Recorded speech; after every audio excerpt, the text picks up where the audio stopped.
I found strangers living in my lake house when I came home. They said they paid $350 a night to stay there. The HOA lady had been renting out my house without asking me. She thought I'd never find out because I was away for work. But I came back early and caught her. Now it was time to teach her a lesson. Before watching full story, comment below from where you watching. Also like and subscribe for more HOA stories. The morning sun glinted off Lake Evergreen as I drove down the familiar winding road toward my family's lake house. After 3 months away on a work assignment in Europe, all I wanted was to spend a quiet weekend alone, listening to the gentle lap of water against the dock and watching the sunset paint the sky in brilliant oranges and pinks. The lake house had been my sanctuary since childhood, and after the stress of my overseas project, I needed its healing power more than ever. I rolled down the window, breathing in the fresh pine-scented air. The lake house was tucked away in Pinecrest Estates, a small community with about 30 homes scattered around the pristine lake. Most properties were vacation homes, occupied only during summer months or holidays. Mine was special, a charming 2-story cabin with a wraparound porch that my grandfather had built with his own hands. As I rounded the final bend, my peaceful mood instantly evaporated. There was a strange car parked in my driveway, a sleek black SUV I didn't recognize. My heart raced as I pulled up behind it, wondering if someone had broken in. Maybe kids using it for a party? Or worse. I approached cautiously, peering through the large bay windows. What I saw inside made my blood boil. A family of 4 was comfortably settled in my living room. A man was sprawled on my leather couch, the one my father and I had restored together, watching my television. A woman was in the kitchen using my grandmother's antique dishes. 2 teenagers were running up and down the stairs, laughing loudly. Rage and confusion wrestled inside me as I fumbled for my keys and burst through the front door. "Who are you people, and what are you doing in my house?" I demanded. The family froze, staring at me with shocked expressions. The father stood up quickly, putting himself between me and his family. "Hey buddy, I think you've got the wrong place," he said, his voice tense but trying to stay calm. "We rented this house for the weekend. Paid good money for it too." "Rented?" I echoed in disbelief. "From who? This is my house. I never put it up for rent." The mother stepped forward, clutching her phone. "We booked it through Pine Luxury Stays. $350 a night. We have all the confirmation emails and payment receipts." "Show me," I said, trying to keep my voice steady. She handed me her phone, displaying a professional-looking booking page with photos of my lake house, photos I had never taken or authorized. The listing described a charming lakefront retreat, with rustic luxury amenities, and private dock access. At the bottom of the page was a contact name, Patricia Winters. My stomach dropped. Patricia Winters, the head of the Pinecrest Estates Homeowners Association. The same woman who had been sending me increasingly aggressive letters about my unkempt lawn and unsightly boat storage for months while I was away. "I'm so sorry," I told the family, handing back the phone. "You've been scammed. This is my private property and I never authorized anyone to rent it out. Patricia Winters has no right to be listing my house." The father's face turned red with anger, not at me but at the situation. "We drove 6 hours to get here. My kids have been looking forward to this trip for months. What are we supposed to do now?" I felt terrible for them. They were victims too. "Look, I need to sort this out with Patricia. There's a decent hotel about 20 minutes away in town. I'll call them and arrange rooms for you at my expense tonight while you figure out your next steps. And I'll make sure you get your money back."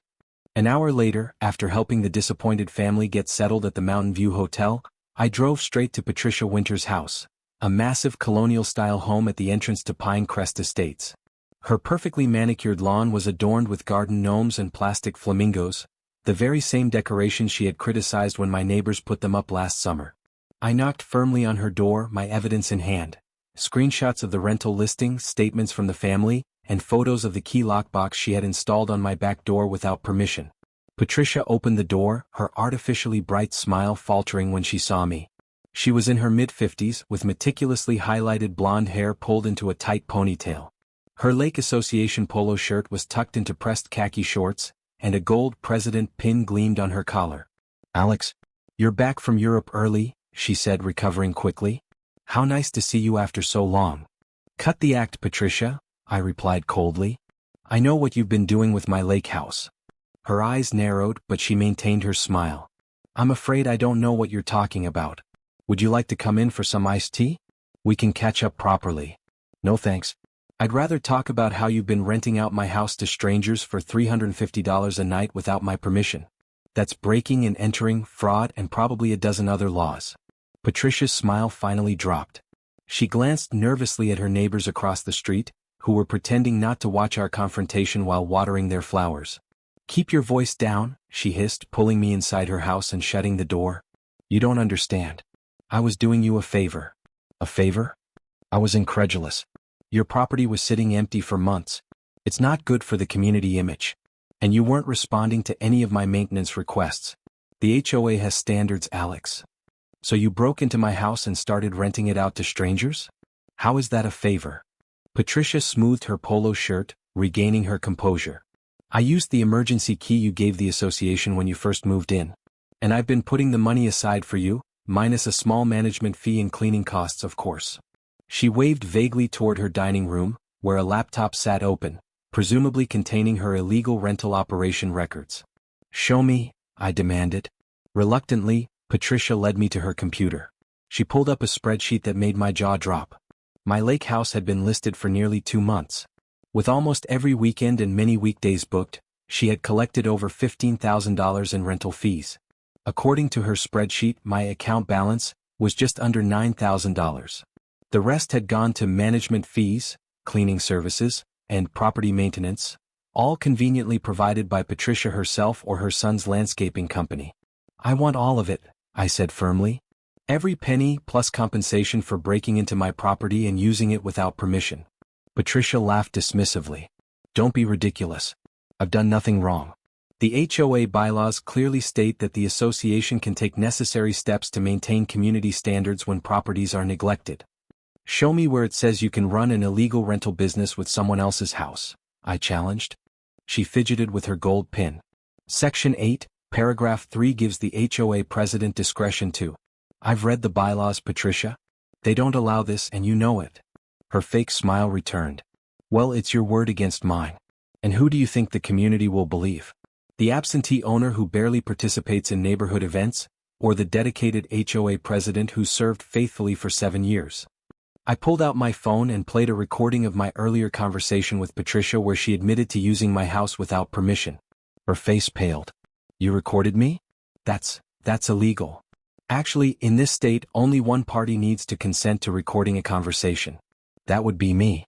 I wasn't entirely sure if that was true, but Patricia's panicked expression told me I had guessed correctly. "What do you want?" she asked, her voice suddenly small. "First, the full $15,000 today. Second, you're going to refund that family you scammed this weekend. Third, you're going to resign from the HOA immediately." She started to protest, but I cut her off. "Or I can call the police, file charges for breaking and entering, fraud and theft, and let every homeowner in Pinecrest know what their HOA funds are really being used for." That evening, back at my lake house, I sat on the dock watching the sunset with a satisfied smile and a check for $15,000 in my pocket. Patricia had been surprisingly cooperative once she realized her position. She had even tearfully apologized, though I suspected she was more sorry about getting caught than about her actions.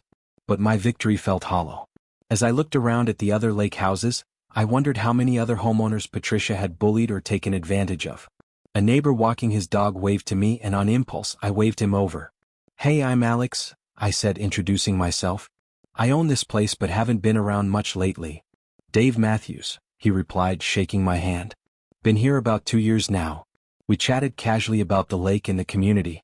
When I carefully brought up the HOA, Dave rolled his eyes. "Patricia's been on a power trip for years," he confided. "Last month, she fined the Johnsons $500 because their mailbox was non-regulation blue, instead of lakeside blue, whatever that means." "Has anyone ever challenged her?" I asked. Dave shook his head. "Everyone's too afraid. She has dirt on everybody and she's not afraid to use it. Plus, most people are only here occasionally. It's not worth the fight."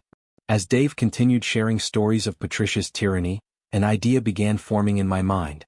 If I really wanted justice, not just for myself but for everyone in Pinecrest, I needed to dig deeper. The next day, I drove to the county records office. As a software engineer specializing in data analysis, I knew how to follow paper trails. What I discovered was eye-opening. The HOA's financial records showed numerous questionable transactions, all approved by Patricia. Landscaping contracts awarded to her son's company at inflated prices. Emergency repairs to community property that coincided with renovations to Patricia's own home. Special assessments that somehow never resulted in visible improvements. I spent the week gathering evidence, talking to neighbors, and building my case. Some homeowners were reluctant to speak up at first, but when I shared what Patricia had done with my property, the floodgates opened. Everyone, it seemed, had a Patricia story. The Andersons had been fined for hanging wind chimes that were too noisy, only to see identical chimes appear on Patricia's porch a week later. The Millers had been denied permission to build a dock, then watched as Patricia's friends constructed an almost identical one without issues. The elderly Mr. Johnson had been paying Patricia extra fees to help him navigate HOA paperwork that she had intentionally made complicated. By Friday, I had compiled an extensive dossier of Patricia's abuses of power. I called an emergency HOA meeting for Saturday afternoon, working with the vice president, a retired accountant named Harold who had long suspected something was amiss but never had proof. The Pine Crest Estates Community Center was packed that Saturday. I stood at the podium facing my neighbors, some curious, some supportive, some skeptical. Patricia sat in the front row, arms crossed, a confident smirk on her face. She clearly believed she could weather this storm as she had others. "Thank you all for coming," I began. "My name is Alex Chin. Some of you know me, most probably don't. I'm here today because last weekend, I returned from a work assignment to find strangers living in my house." The room grew silent as I recounted my discovery and confrontation with Patricia. I could see shock and disbelief on many faces. Patricia's smirk gradually faded as I methodically presented my evidence. The rental listings, the financial records, the testimonials from other homeowners. "This isn't just about my house," I continued. "It's about a pattern of abuse that has gone on for too long. Patricia Winters has been using her position not to serve this community, but to enrich herself and control others." Patricia stood up, her face flushed. "This is slander. I've dedicated years to this community. Everything I've done has been for the good of Pine Crest. Like renting out my house without permission?" I challenged. "Like charging the Bensons triple the market rate for roof repairs? Like using HOA funds to pay for your personal landscaping?" The room erupted in angry murmurs as homeowners began sharing their own experiences. Patricia looked around wildly, seeing her support crumbling. "You can't prove any of this," she shouted desperately. I clicked to the next slide in my presentation, showing bank records of transfers from the HOA account to her personal account. "Actually, I can prove all of it," I replied calmly. Harold, the vice president, stood up. "I move for an immediate vote of no confidence in Patricia Winters as HOA president, and for a full audit of the association's finances." The motion was seconded by at least a dozen voices. The vote that followed was nearly unanimous. As Patricia stormed out of the meeting, her carefully constructed kingdom collapsing around her, I felt a weight lift from my shoulders. This was the revenge I had truly wanted, not just for myself but for everyone she had wronged. 3 months later, I sat on my dock again, this time surrounded by neighbors. We had gathered for the first Pine Crest Community Barbecue, an event that had been prohibited under Patricia's reign due to noise concerns. The investigation into the HOA finances had revealed even more extensive fraud than I had initially discovered. Patricia was now facing criminal charges and civil lawsuits from multiple homeowners. Her son's landscaping company had gone out of business. Her house at the entrance to Pine Crest was up for sale, with a moving truck parked in the driveway. Harold, now serving as interim HOA president, sat down beside me with a plate of food. "You know, when you first called that emergency meeting, I thought you were just another angry homeowner with a grudge," he admitted. "I never expected you to transform the entire community." I smiled, watching children play in the lake and adults chatting on the communal beach that Patricia had tried to claim was for exclusive use by founding members only. "I just wanted my house back," I replied. But the more I learned, the more I realized this wasn't about one house or one person.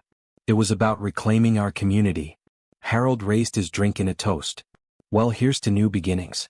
And to the next HOA president." I nearly choked on my drink. "Oh no, not me. I'm still traveling too much for work." "Actually," Harold said with a grin, "we've made some bylaw changes. The new system allows for shared leadership and remote participation. No more single-person rule." I looked around at my neighbors, people who had been strangers 3 months ago but were now becoming friends. They had welcomed me into their community despite my irregular presence. They had trusted me to help them when they needed it most. "Maybe I could help out sometimes," I conceded. The sun began to set over Lake Evergreen, casting golden light across the water. My lake house stood as it always had, a sanctuary and a home. But now it was something more, a symbol of a community that had found its voice and reclaimed its power. As for Patricia, I heard through the grapevine that she had moved to a condo in the city, one with a strict no subletting policy and the most powerful HOA in the state. Sometimes karma really does come full circle. In the end, she hadn't just been renting out my lake house. She had been selling something that was never hers to begin with, the trust and goodwill of an entire community. And that was something no amount of money, not even $350 a night, could ever buy back.